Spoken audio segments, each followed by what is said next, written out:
Agarang Serbisyo Lady.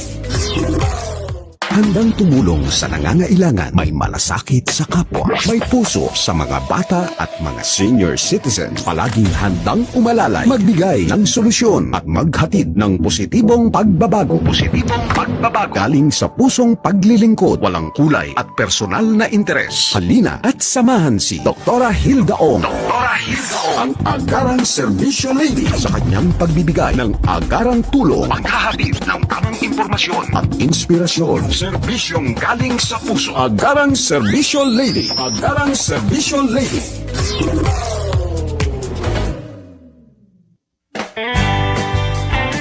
Health and Travel at Serbisyo Publiko.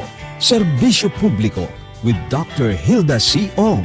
Ang programang tunay na serbisyo publiko na nakakatouch ng puso. Health and Travel at Serbisyo Publiko, ang programang tunay na serbisyo publiko na nakakatouch ng puso.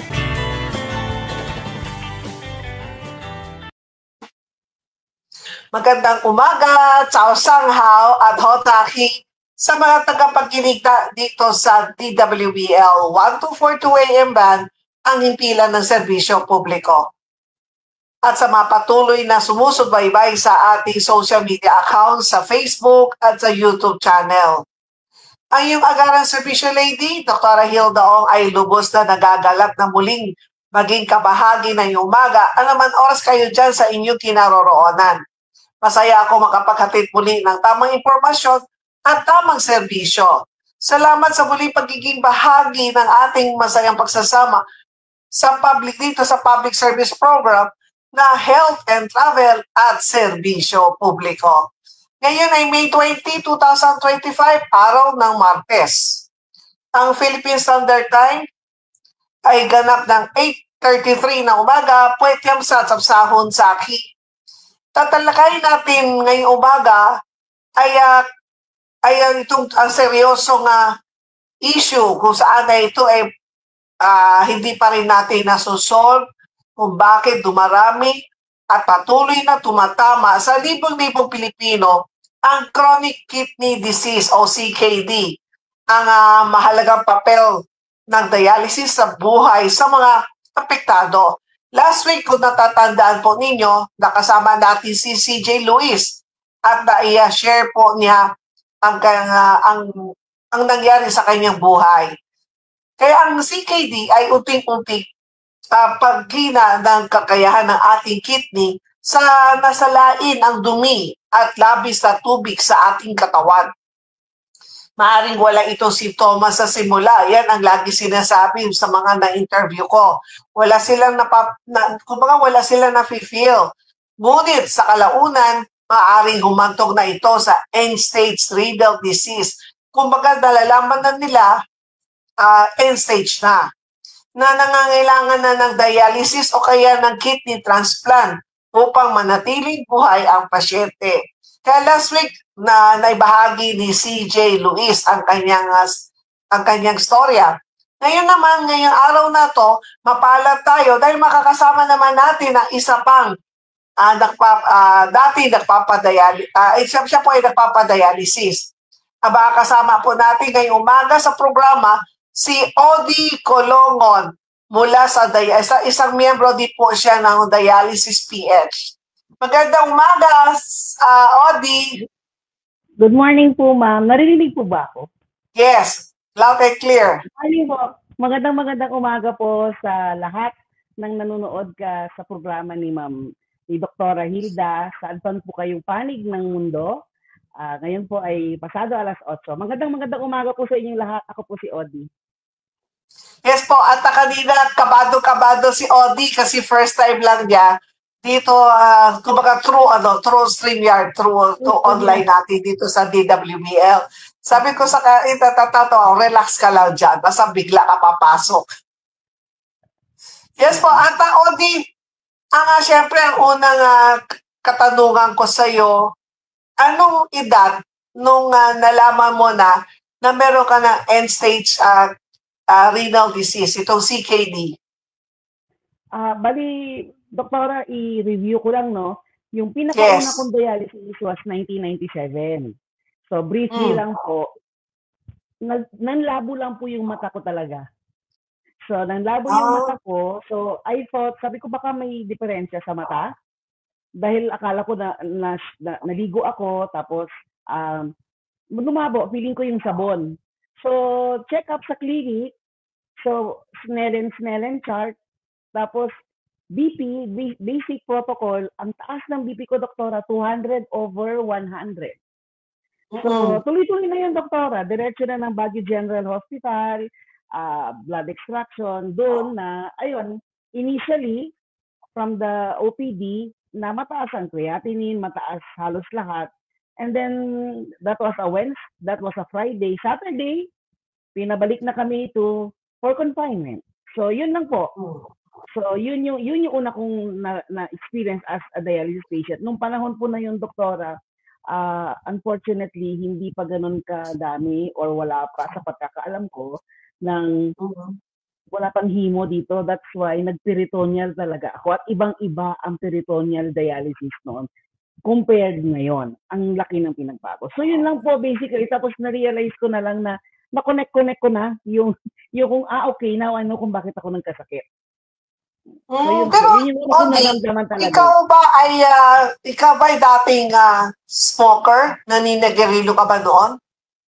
Nung estudyante po ako, I was 18 then. Siyempre, first year, second year, opo, pero hindi yung heavy smoker ha. Na, alam mo yun, nagsisimula ang bagets, gumagaya-gaya, peer pressure, pero hindi ako umiinom. So, yun po, kung yung lifestyle na gano'n, wala. Hindi pa, kumbaga pa nagsisimula pa lang ako sa bisyo kung tawagin mo that time, wala. So sige po, doktora. So, wala ka, so kumbaga sa paninigarilyo, kumbaga try mo lang, pero hindi ka heavy smoker. Okay, pero for how many years ka kumbaga, sinubukan yun, naninigarilyo ka?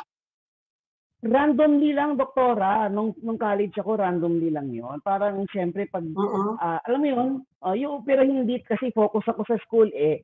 So hindi siya katulad nung pag-adult ka na naninigarilyo. Hindi po ganon. Tapos kung titingnan, ang sabi sa akin ng Dong Nefro noon, dahil siyempre batang 90s tayo, 80s, 90s, hindi naman uso yung check-up. So na-connect nila, ang case ko po kasi is end-stage ESRD, secondary to glomerulonephritis.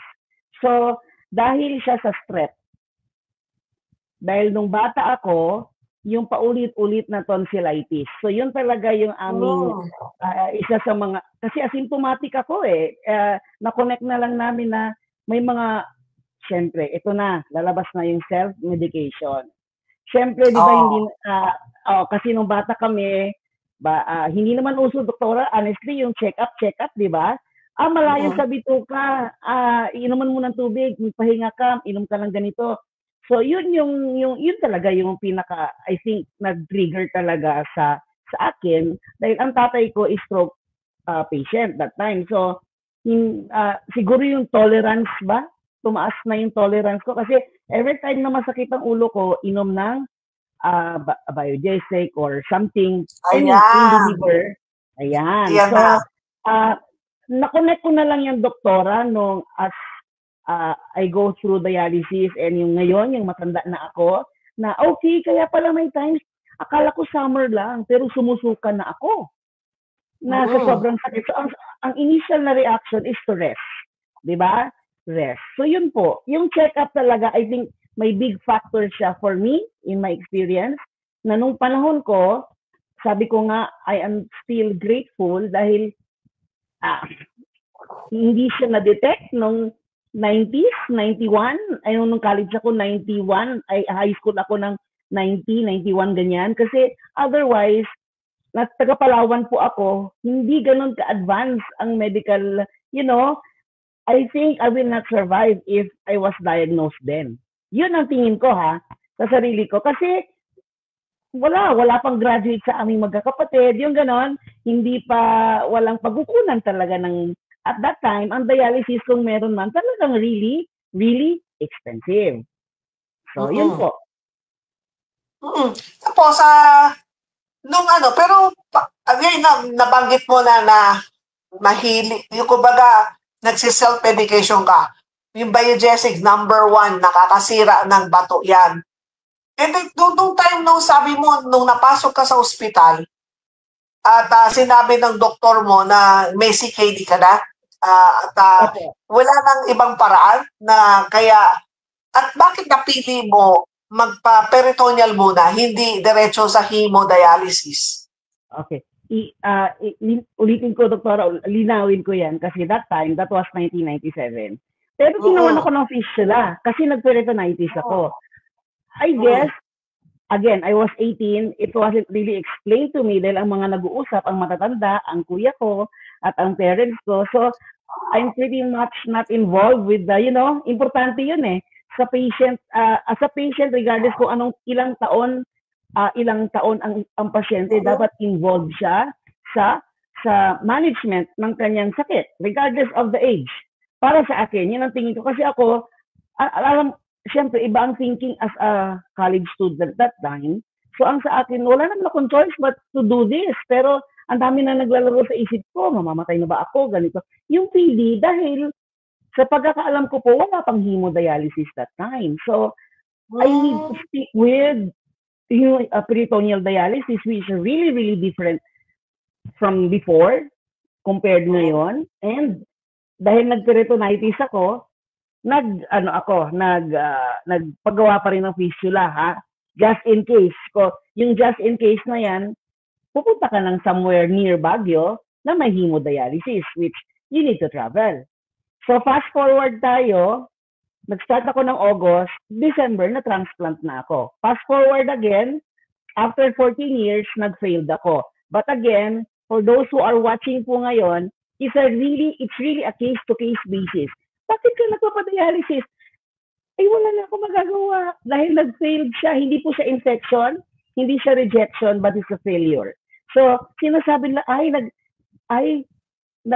naggaganyan pala. Yes, may risk. Again, it's a case-to-case basis. Kasi iba, that's why my audience, that's why nasa dialysis PH ako, at hindi ako nasa transplant group, dahil hindi na ako transplant ngayon. Nasa dialysis na ako ulit, which is, I advocate for, patient's empowerment and positivity.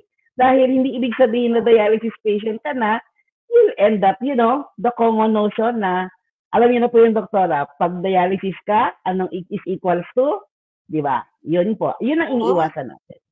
So, nag-fast forward na ako, nabanggit mo, Odi, at the age of 18 ka pa lang? Yes, doktora. Yes. Bata pa po talaga ako. So, sabi ko nga, again, hindi ko, should I say, backward talaga noon. Hindi uso ang check-up, diba, doktora, to be honest. Nung panahon ko, I'm 48 right now. So, nung panahon ko, ang check-up, ganun-ganun lang. Stethoscope lang. Inhale, exhale. Pero I never experienced, wala ako na-recall na ako ay na blood extraction for a laboratory test. Never. So, unlike now, yung mga bata, di ba, the parents are really conscious with the health of their children. So, konting ubo, konting lagnat, check up.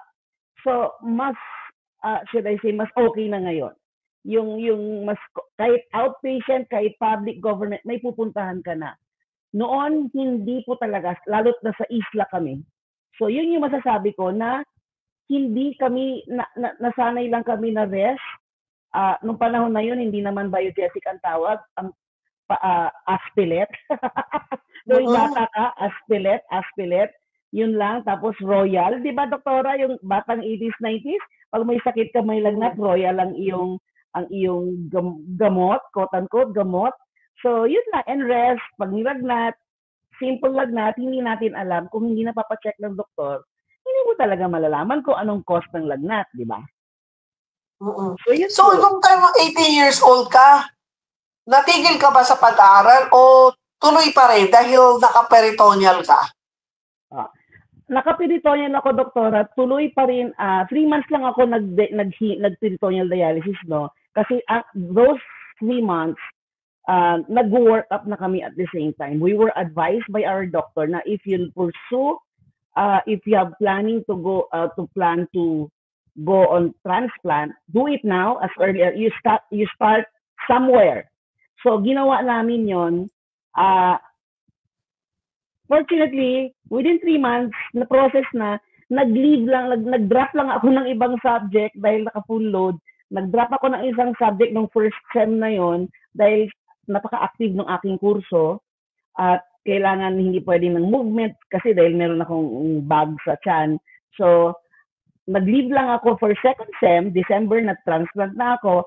And then, fortunately again, summer, nakabalik na ako ng summer class. Pinayagan na ako ng aking nephro from NTTI.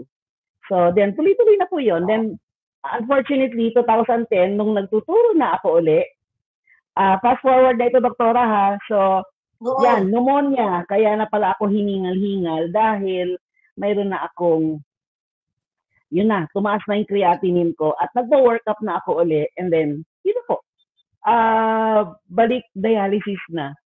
Nag-antay lang ako ng 1 taon, nagpagawa na ako ng fistula dahil takot ako dun sa IJ talaga natatakot ako sa IJ. Though na-experience ko na rin siya apparently, pero yun po,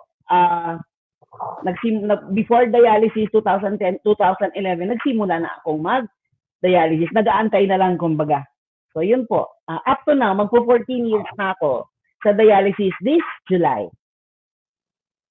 At least pero Audi pero to think na ikaw ay taga-Palawan pa, and then sa 3 months na peritoneal, nakapag-transplant ka na, nakapaghanap ka kagad ng kidney donor. Opo. So 3 months na peritoneal dialysis, medyo mas hindi mo ramdam yung talagang hirap na ina-undergo ng mga nagpapahemodialysis kasi na kidney transplant ka. Yes, doktora.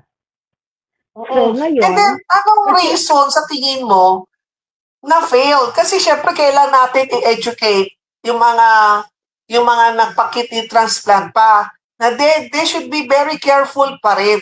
Na hindi porke na kidney transplant ka na, yes, baka balik na sila sa dating lifestyle nila.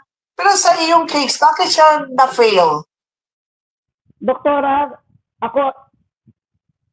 I made things I'm not, alam mo yun, hindi ako happy or I'm not proud of. So, number one, compliance. Oo. Compliance with your check-up. Naging medyo pasaway ako. I'm honest to that and I'm not happy with that. Dahil naging kampante, yes, guilty po ako but I am not proud of it. That's why I really don't talk about it, lalo na sa mga dialysis patient. Kasi hindi ako nandito sa dialysis group para gusto ko mag-encourage sa mga tao na you go still on transplant. Pero sa akin, yung case ko, ako ito, hindi kayo. So, compliance with your doctor, check-ups, compliance with the medicine, and yung food. Actually, yung food, hindi naman yung ok-ok na, alam mo yun, yung masyado kang stricto sa lahat ng kinakain mo. Oo, you know what I mean, doktora? Hindi di sukat, hindi di ganito. Alam naman natin kung anong bawal. Ito sa mga transplant ng pinag-uusapan natin. No? So, siyempre, pag sa simula, lalo na yung mga bago pa lang sa transplant, sa simula pa lang, kailangan talaga nilang, kasi ako nag-quarantine ako, lalabas lang, halos, minsan nga lang, pilit na pilit pa, magsisimba lang. Yun lang. Wala pa namang SM that time dito sa Baguio, so walang mall. So, wala, hindi talaga lumabas. 2 years akong nakamask. Hindi siya kasing crowded like today. Ngayon kasi yung advice ko sa mga nakikilala ko na mga na-transplant. Kasi huwag kayong lakad ng lakad. Huwag kayo as much as lalo't na sa Manila kayo, iba ang weather. Papasok ka sa mainit, papasok ka sa malamig, galing ka sa mainit and vice versa.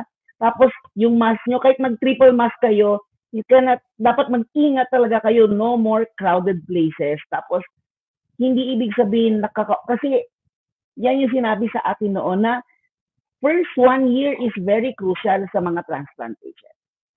So, yung in my case, dahil umabot na ako ng first 3 years, first 5 years, first 10 years, medyo naging kampante po ako noong 10 years. So, again, I am not proud of that. So, wala pong magbabash ha. Dahil ako, again, I am for dialysis patient advocacy na ako po, sabi ko nga sa mga video ko, last chance ko na to eh. So, hindi ko pinagyayabang na na-transfer ako kasi ayaw ko talaga siya pag-usapan. Hindi dahil ikinahiya ko, pero dahil hindi ako proud. At kung may kasi kaya alam ko, binanggit mo sa akin na ayaw mo pag-usap, pero kailangan pa rin kita tanongin para bigay din natin ng guidance yung mga nagpa-kidney transplant. Para alam nila na ito ay ma-fail kapag ka hindi mo inalagaan yung sarili, tinigil mo yung pagpapacheck up. At yun nga, kasi meron ako mga friends na nagpa-kidney transplant, bago pa lang eh.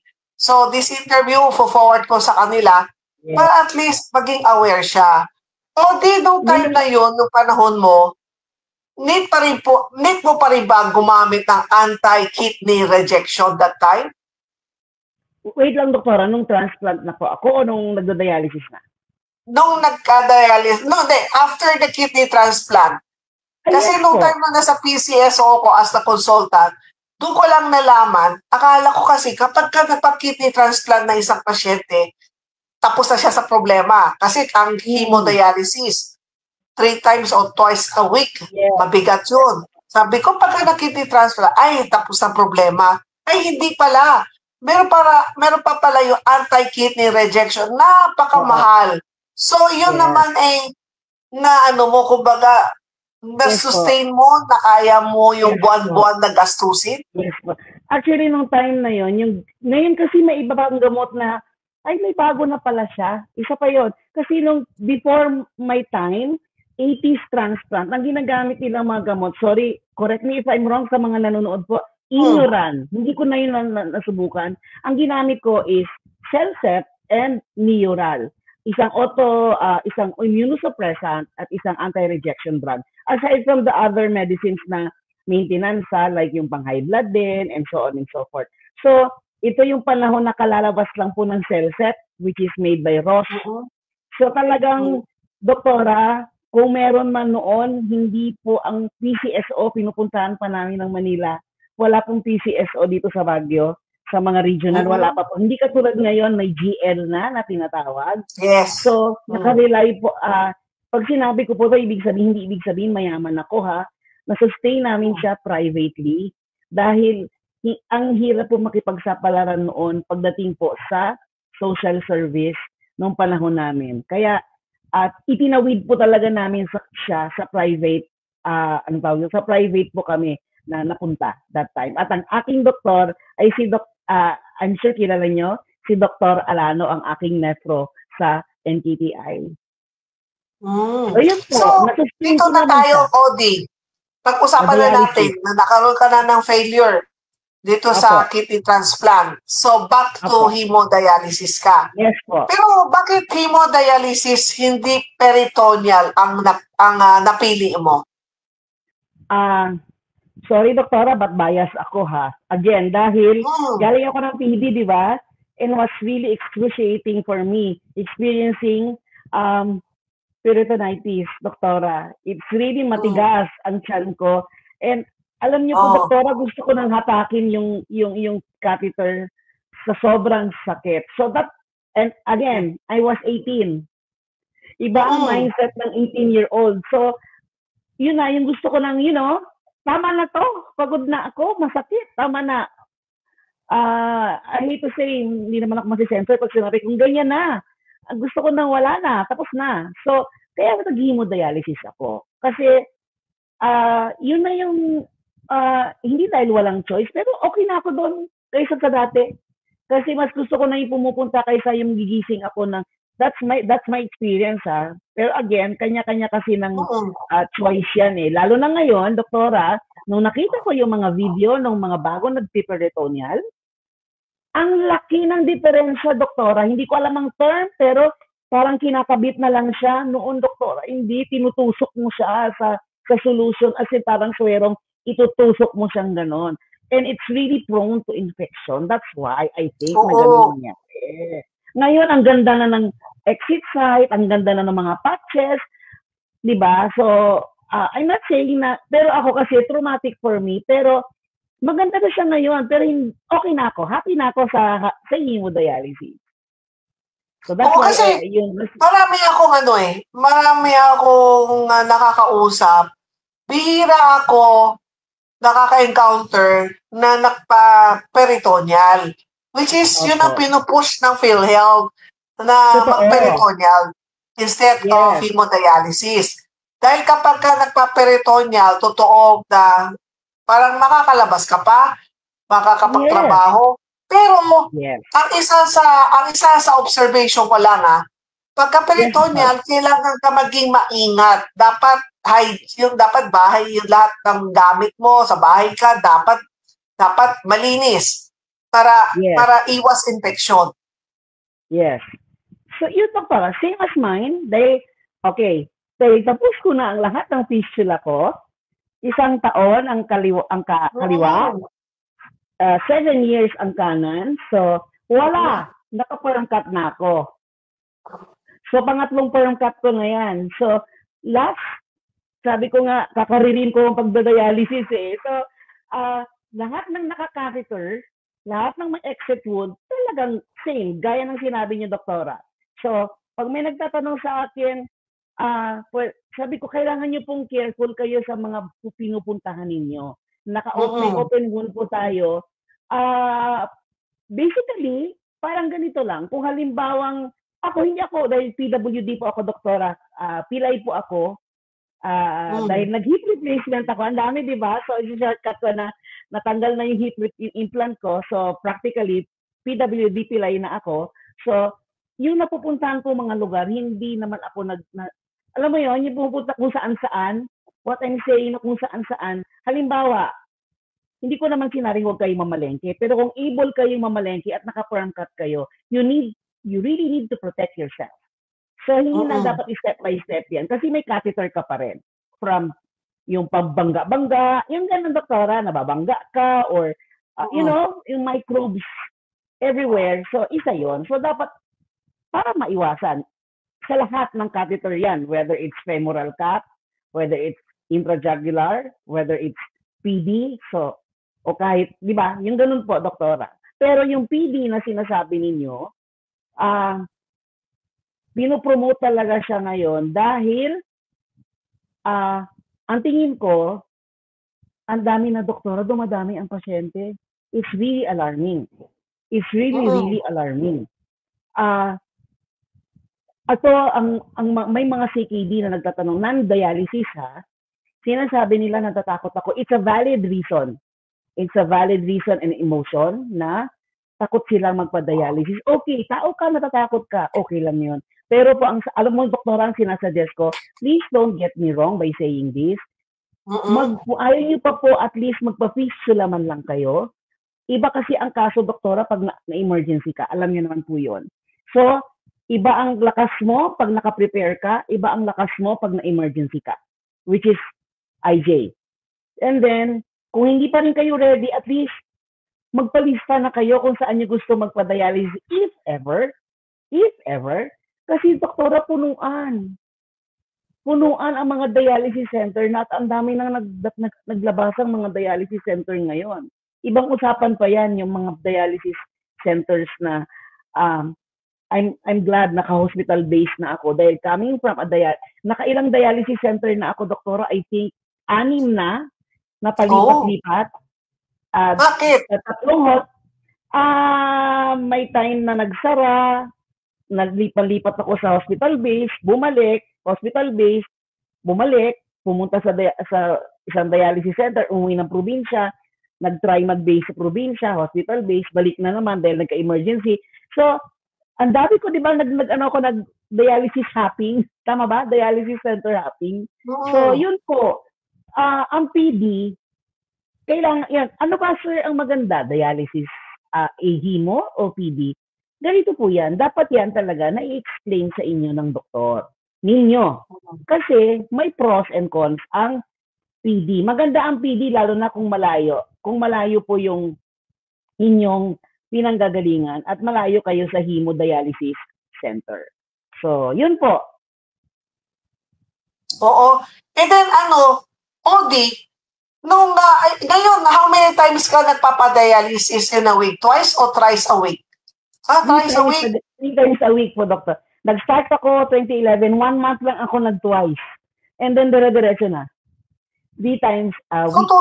2011. Kamusta ka nung panahon ng COVID? Ikaw po ba ay natakot? Na-COVID ako, Doktora. Oh, na-COVID ka nung...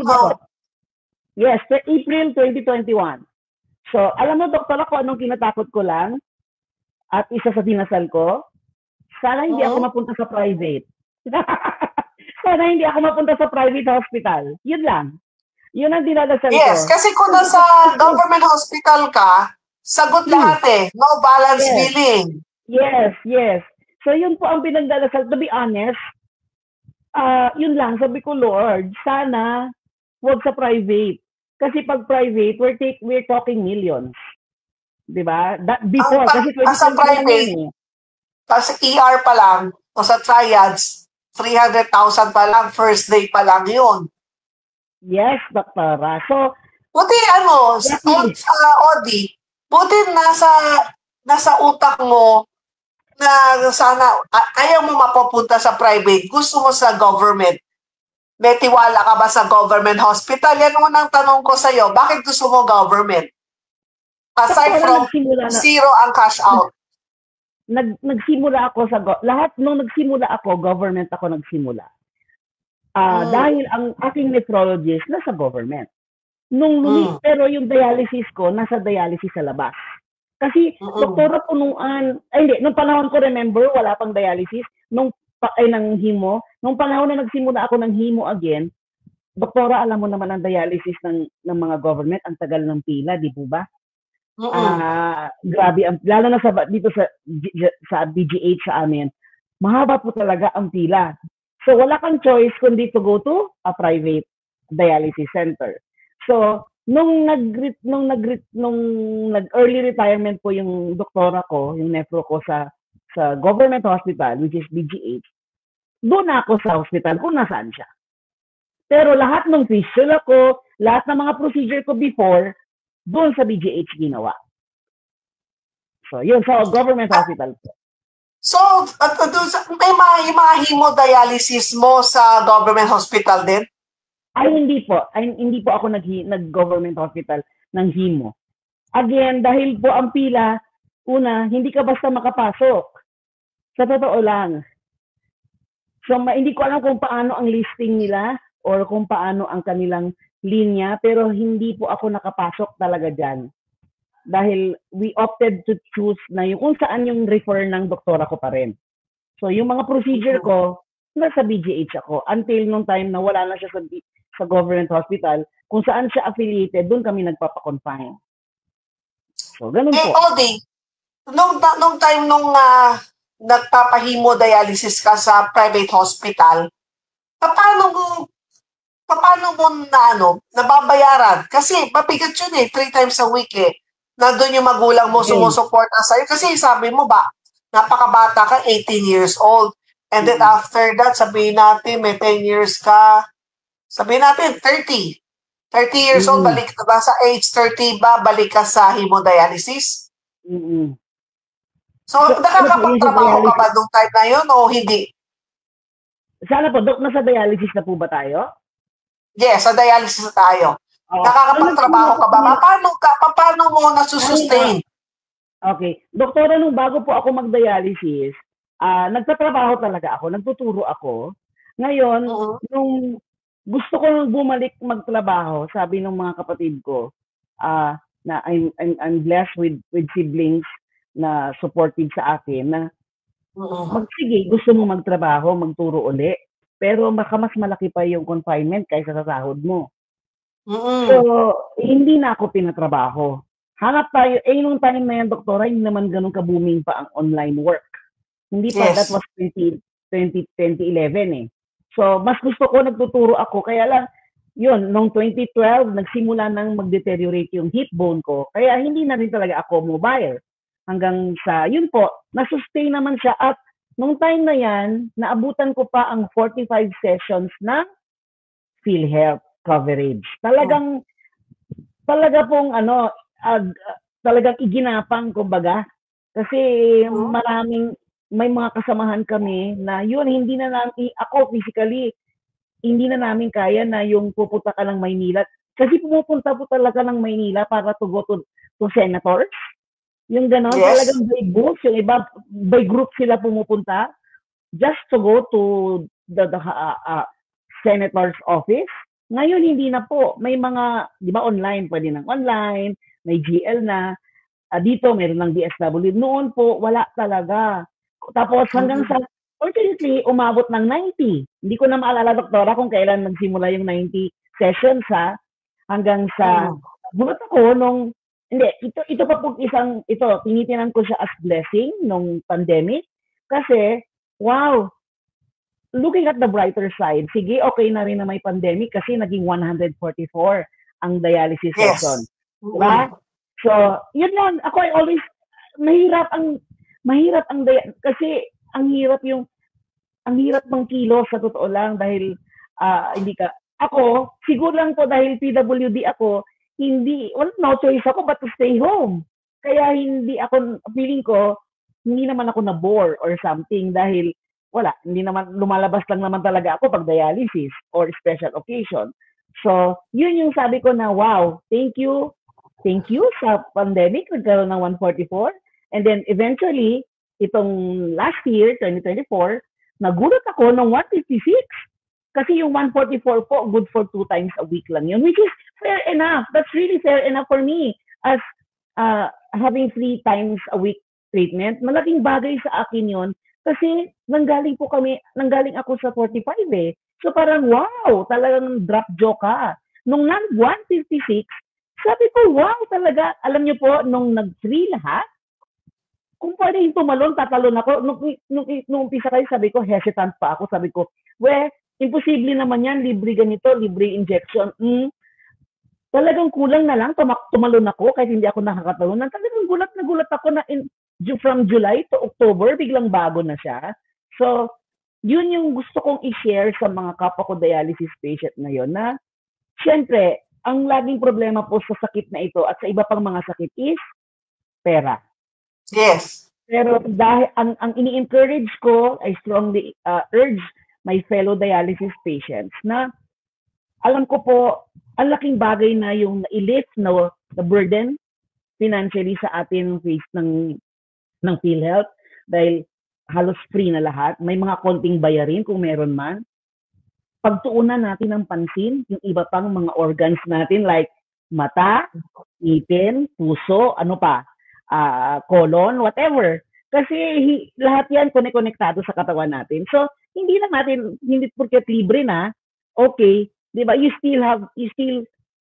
should check into the echo, kailangan at least 6 months or every once a year, or di ba? Kung kahit walang nararamdaman, so, alam ko for some may mga burden talaga na financial, doktora.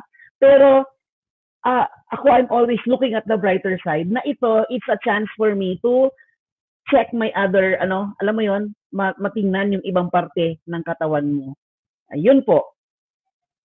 Oo. Dahil sa totoo yung from 45 days to 90 days, and then from 2,600, tapos tumaas sa 4,000 plus, hanggang sa naging 6,350. At talagang nakatutok ako. Dahil that time kasi, nung nasa Radio Veritas, that says every Friday, Good Samaritan program, pagpasok ng BER, ayan na, andyan na yung mga dialysis patient, napupunta na sa radio station, humihinga na ng tulong sa Radio Veritas, kasi ang Radio Veritas that time, nagbibigay din kami ng Epoetin. Di ba, pagpupunta ang pasyente sa studio, kaya ng financial assistance. Kaya ramdam na ramdam ko noon, nung 90 session, ay talagang kulang na kulang para sa inyo. Kaya na problema na yung iba, 3 times a week, ginagawang 2 times a week lang para medyo humaba. Pero sa ngayon, Yeah, 156. yes. Ito ang pinakamagandang regalo sa inyo ng PhilHealth. Ginawa Alam niyo, 156 and then oo. itinaas pa sa 6,350. Correct. Kaya Alam mo, lang, Dr. ang sa atin lang sige. naman, siguro, pakiusap ko sa Dialysis PH, nalaman ko meron kay 80,000 members. Sana wag na dagdagan pa. Sana hanggang doon na lang. Kaso hindi. Dumarami talaga nagkakaroon ng CKD. At ito ay isang nakaka-alarma. Kahit nasabihin natin, nandun ang tulong ng gobyerno, nandun si PhilHealth. Pero ang isipin mo, paano yung siblings mo, magulang mo na umaasa sa'yo? Kahit ikaw, sa mula nung ikaw ay naging dialysis patient, kamusta ang pamumuhay mo? Di ba? Hindi mo na magawa yung before. Lalo na, nag-start ka at the age of 18, napakabata mo pa. Ang dami pong dapat pwedeng gawin eh. Pero dahil dito sa sakit mo, parang parang na-sentence ka na. Na lagi ka na lang lagi ka nasa ospital o sa dialysis center. Parang nawala na yun, yung buhay ng isang teenager, yung kabataan, hindi mo na na-enjoy. So, yun po, alam niyo yung ginagawa namin nung yung time na 90 session. Kaya may mga pasyente ang ginagawa nila. Siyempre kami may diskarte kami dyan. Yung 90, inuubos nila. Inuubos na nila yung, kami po ang ginagawa namin yung kasi iba pa yung first 45 sa second 45. Parang hindi ka pwedeng ma-confine dun sa second 45 kasi yung second 45 is allotted for confinement na. Dapat hindi ka ma-confine para ma-consume yun as a dialysis treatment. So ang ginagawa namin, PhilHealth cash, PhilHealth cash, PhilHealth or PhilHealth cash, PhilHealth. So scattered. Naka-scattered yung nakakalendar kami na ito, PhilHealth. Kasi, para hindi ubos-ubos biyaya. Noong time na yun, ganun talaga na-strategize namin. So, towards the end of the year, hindi kami pagod financially na you don't know where to find money for that. So, anyway, connect ko ng doktora doon sa sinabi ninyo na yung dumadami talaga ang mga pasyente. Kaya ako, as much as possible, yung awareness pa rin sa mga tao. Actually, I start with my friends, yung mga kilala ko. Kung mayroong nararamdaman, may sakit o wala, like us, kailangan yung magpatingin. Kailangan yung ipa-check up ang sarili niyo, regardless kung may sakit kayo o wala, para lang ma-check kung may nararamdaman kayo kasi may mga sakit asymptomatic, di ba? So, it's better to have yourself checked before it's really too late. Kasi yung hanggang ngayon, yung sabi ko nga pag nakakasakay ako ng mga taxi, Manong, please don't drink that. Huwag mong inumin yan. You know what I'm referring to naman, doktora. Hindi ko nasasabihin ang brand na iniinom na energy drink. Just pure water po. Kasi ako po ay dialysis patient. Hindi yan nakasira sa akin dahil hindi naman ako mahilig dyan. Pero yan po ay hindi maganda sa katawan. Even dialysis patients po, nagtatanong sa akin, bakit ganito? Sabi ko, ang phosphorus natin, kasi doktora dati, ang itim ko. Ang taas ng phosphorus ko, nagsusugat ang likod ko sa kakakamot. Sabi ko, regardless kung pasyente ka o hindi, nasa tao, kung paano niya ikokontrol ang pagkain niya. Kung ang dami ng kain niya, at kung ano ang kinakain niya. Kasi, ang tao ay ako kasi doktora tinuro kasi sabi ko nga, di ba, last chance ko na to. Tinuruan ko na yung sarili ko na yung capacity ng tiyan ko ito lang. Yung sapat at wasto na laman ng tiyan ko. Hindi naman ako yung talagang purist na parang okay, bawal to, okay, hindi. Kumakain ako ng mga cravings ko from time to time. Pero gaya nga ng sabi ko, hindi naman siya lamon. Kasi unang-una, doktora, ang mahal ng bilihin. Hindi ko naman pwedeng kumain sa labas every day. Dahil it's really expensive. So, I'd rather cook. I'd rather cook than buy. Kasi mas marami ako masisave doon eh. Pag nagpapamalengke ako, I love to cook. That's why I cook. So, at least kontrolado ko yung kinakain ko. Alam ko kung saan galing yung kinain ko compared to buying. Ngayon, yung capacity ng tiyan natin, ano po yan?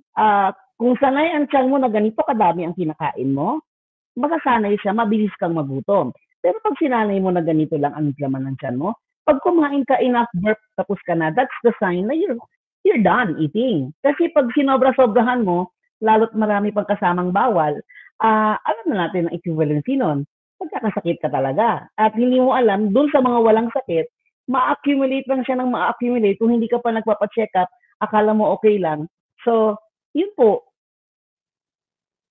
At ano ang mensahe mo, Odi, sa mga nakikinig sa atin ngayon at sa mga nanonood sa atin at lalo na sa mga nag-under ng hemodialysis? Pero sa tingin ko medyo hindi na ganun kabigat katulad dati. Anong inspirational message ang pwede mo i-share? Sa mga hindi mo na dialysis patient, sa mga manunood po natin na kahit po wala kayong nararamdaman, may private o government hospital, government clinics, barangay clinics, please magpa-check up po kayo sa mga doktor para ma-check yung inyong kalagayan. At least once a year, kasi minsan the more tayong natatakot, you need to face your fear. Usok kultura ng Pilipino na takot malaman ang sakit nila. Totoo yan, kahit ngayon, every monthly lab, ako, kinakabahan pa rin ako kasi ano na naman ang mataas, ano na naman ang mababa. So, iwasan na po, alam niyo po, hindi na ako magbabanggit ng brands. Iwasan na po natin ang processed food. Hindi, pwede kayo kumain, pero as much as possible, iwasan ang processed food. Ang fast food, hindi na ako magbabanggit, lalo sa mga bata, soft drink, soda, beer, whatever, kasi po yun lason sa ating katawan. Hindi ko sinasabing huwag kayong kumain. Pwede po kayong kumain once in a while. Pero iba po kasi yung araw-araw, lalo na yung mga processed food. Talagang it will really, something will happen bad sa katawan natin. Kasi gaya nga ng sabi nila, what you eat is what you are. Di ba? So sa mga kapwa ko naman dialysis patient, hindi po sumpa ang pagka-dialysis patient. Ito po ay challenge. There's always a reason for everything. Ang lahat ng nangyari sa atin ay may dahilan. May iba, may pinagdadaanan, yung acceptance na tinatawag. It's a process. Proseso po ito na hindi instantly, I am okay now. No. Let it be. Go to the process. It's okay not to be okay. Pero kailangan po natin tulungan ang mga sarili natin bilang pasyente. Kahit ang buong mundo, tinutulungan na tayo, lahat ng mga tao sa paligid natin nandyan, kailangan din po natin tulungan ang sarili. Importante po tayo bilang pasyente.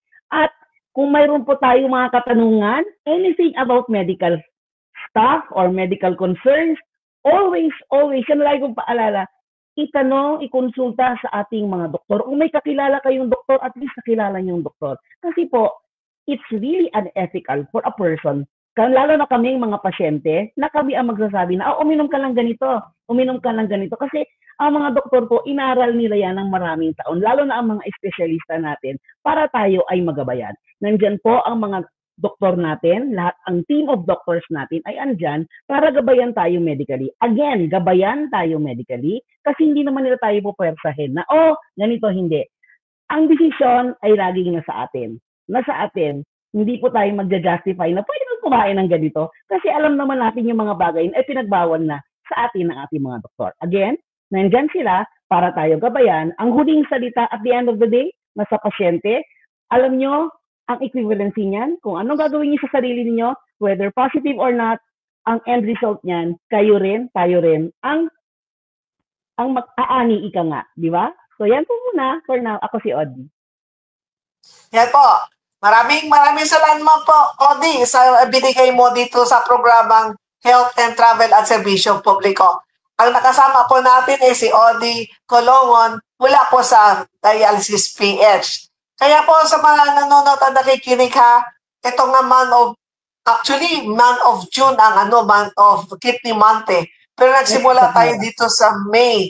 Dahil gusto ko kasi i-guide sa mga nakikinig, talagang dumarami talaga nakakaroon ng CKD. So ngayon, at ako'y napapasalamat sa Dialysis PH at nabigyan nila ako ng mga resource person para may share nila mga kanilang dinaanan kasi mismo galing na sa kanila ang paano nangyari sa kanila at nakaroon sila ng CKD. And then lagi natin ngayon wala na kay reason na sasabihin ninyo, ay kasi wala kami pang bayad sa doktor. Tandaan ninyo, ngayon meron na pong PhilHealth Consulta. Magparehistro kayo sa PhilHealth Consulta para makaroon ng first patient encounter.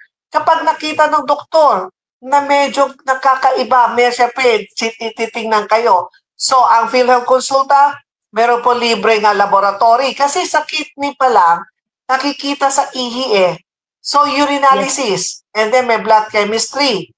Doon pa lang, madidetect na. Alisin natin sa ugali natin, ay ayaw ko magpa-check up. Kasi mamaya kung ano na naman sabihin ng doktor na anong sakit ko, dapat gawin ko to, gawin ko yan, o sabihin na, o hindi nyo matanggap na meron kayong sakit na dapat agapan, dapat gamutin kaagad.